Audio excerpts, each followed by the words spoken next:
Why do good people suffer? It is the oldest and hardest question in theology. A question that has shattered the faith of millions and challenged the goodness of God since the dawn of time. We are raised on a simple equation. If you are good, good things will happen to you. If you are bad, you will be punished. But our own eyes tell us this is often not true. We see cruel people thrive and kind people broken by tragedy. What if our suffering wasn't a punishment at all? What if it was something far stranger? What if it was the subject of a cosmic wager, a high-stakes bet between God and his greatest adversary, with your life as the playing board? In the land of Uz, there lived a man named Job, and his story, one of the oldest in the Bible, reads less like a simple fable and more like a transcript from a divine court case. It's a terrifying and profound investigation into the nature of faith, when everything, absolutely everything, is stripped away. This is the story of the unspeakable suffering of Job and the bet that started it all. The book opens by establishing Job's impeccable character. He wasn't just a good man, he was the best of them. The text calls him blameless and upright, one who feared God and shunned evil. He was also incredibly blessed. He was a titan of the ancient world, possessing 7 sons and 3 daughters, 7,000 sheep, 3,000 camels, 500 yoke of oxen, and 500 donkeys. He was, the Bible says, the greatest of all the people of the East. His life was perfect, a testament to righteous living. But the scene then shifts dramatically from the land of Uz to the court of heaven. The Bible describes a day when the sons of God, the angelic beings, came to present themselves before the Lord, and among them came Satan. The name here in Hebrew is Hasatan, which means the accuser, or the adversary. In the court of heaven, he plays the role of a cynical prosecuting attorney. God initiates the conversation, points to Job and says, "Have you considered my servant Job? There is no one on earth like him, blameless and upright." God holds Job up as the prime example of human goodness. But Satan scoffs. His response is dripping with cynicism, and it forms the basis of the entire book. He asks, "Does Job fear God for no reason? Have you not put a hedge around him and his house and all that he has on every side? You have blessed the work of his hands, and his possessions have increased in the land." Satan's argument is this: human faith is purely transactional. People don't love you, God, for who you are. They love you for the blessings you provide: health, wealth, family, and protection. Their worship is just a calculated investment. Take away the rewards, he argues, and their faith will crumble into curses. Then he makes his wager. But stretch out your hand and touch all that he has, and he will curse you to your face. God, confident in his servant, accepts the terms of this horrific bet. He gives Satan permission to unleash destruction upon Job with one condition: "Behold, all that he has is in your power. Only on himself do not lay a hand." And so, the calamity begins.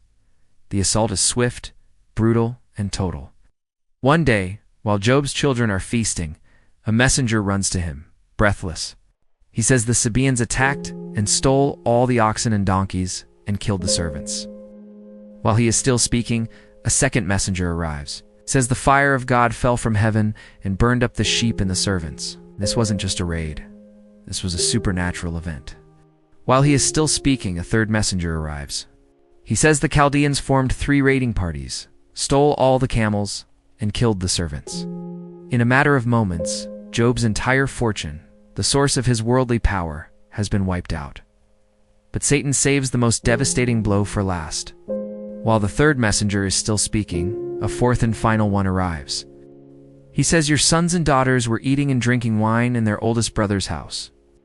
And behold, a great wind came across the wilderness and struck the 4 corners of the house. It fell upon the young people, and they are dead." In a single afternoon, Job has lost everything. His wealth is gone. His legacy is erased. All 10 of his children are dead. He is left with nothing but the dust and the silence. His response to this absolute devastation is one of the most remarkable moments in all of Scripture. He doesn't scream. He doesn't rage. He performs the traditional rites of mourning. He gets up, tears his robe, and shaves his head. And then he falls to the ground, not in despair, but in worship. And he speaks the immortal words, "Naked I came from my mother's womb, and naked shall I return. The Lord gave, and the Lord has taken away. Blessed be the name of the Lord." The text concludes part 1 with a stunning declaration. In all this, Job did not sin or charge God with wrong. The accuser has made his move. He has destroyed Job's entire world. But the man, though broken, remains faithful. Satan has lost the first wager. But the test, Job would soon discover, was far from over. Job sat in the ashes of his former life, a man stripped of his wealth, his legacy, and his 10 children. He had faced the first wave of Satan's assault with a faith that seemed unbreakable, blessing the name of the God who had allowed such tragedy to befall him. But the accuser was not finished. The scene shifts again to the heavenly court. Once more, the sons of God present themselves before the Lord, and once more, Satan is among them. God again points to Job, this time with a note of vindication. He still holds fast to his integrity, although you incited me against him to destroy him without reason. Satan, the eternal cynic, is unfazed. He doubles down, moving the goalposts of the wager. His first argument was that Job's faith was based on his possessions. His new argument is that it's based on his own physical well-being.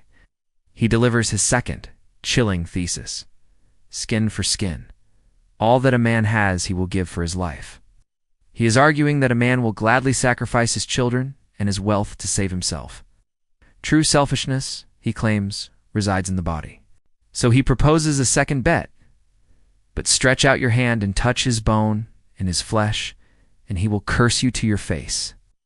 Once again, God agrees, confident in his servant. But he sets a final limit. Behold, he is in your hand, only spare his life. Satan departs, and the second wave of suffering is unleashed. This time the attack is not external, but deeply personal. Job is afflicted with what the text calls painful sores, from the sole of his foot to the crown of his head. In the ancient world, a condition like this was more than just physical agony.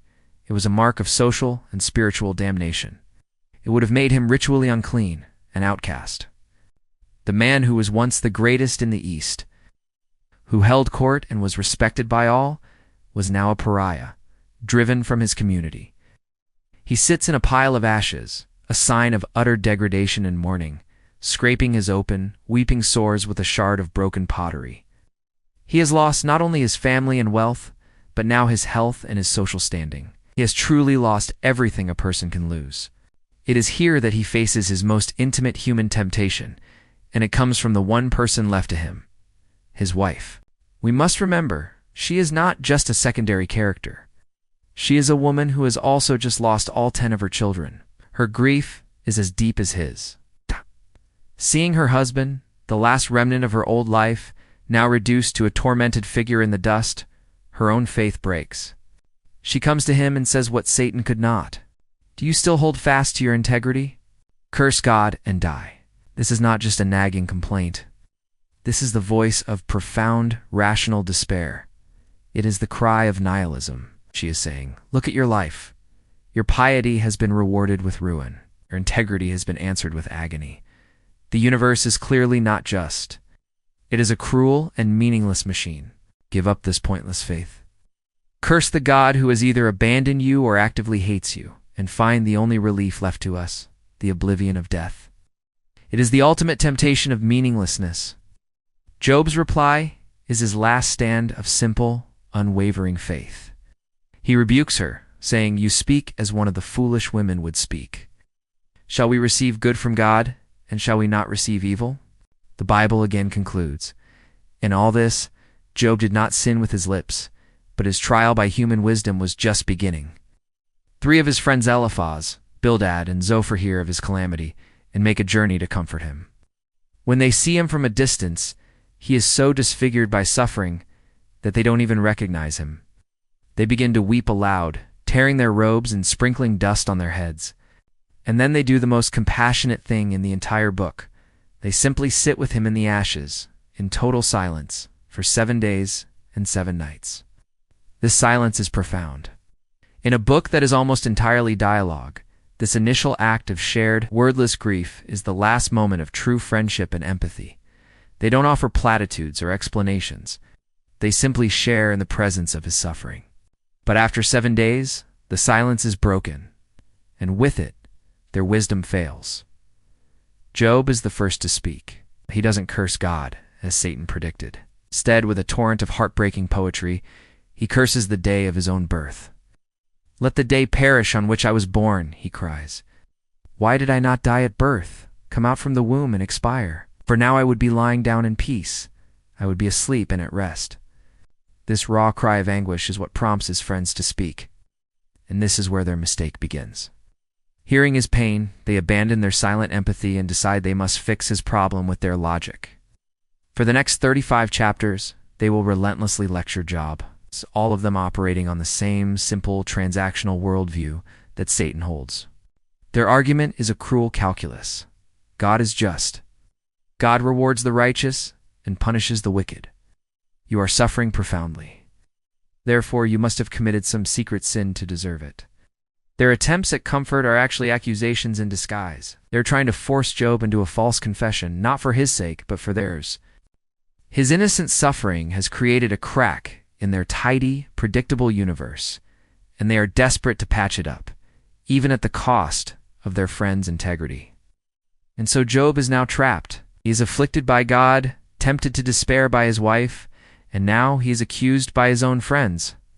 He knows he is innocent of their charges, yet he cannot deny the reality of his suffering.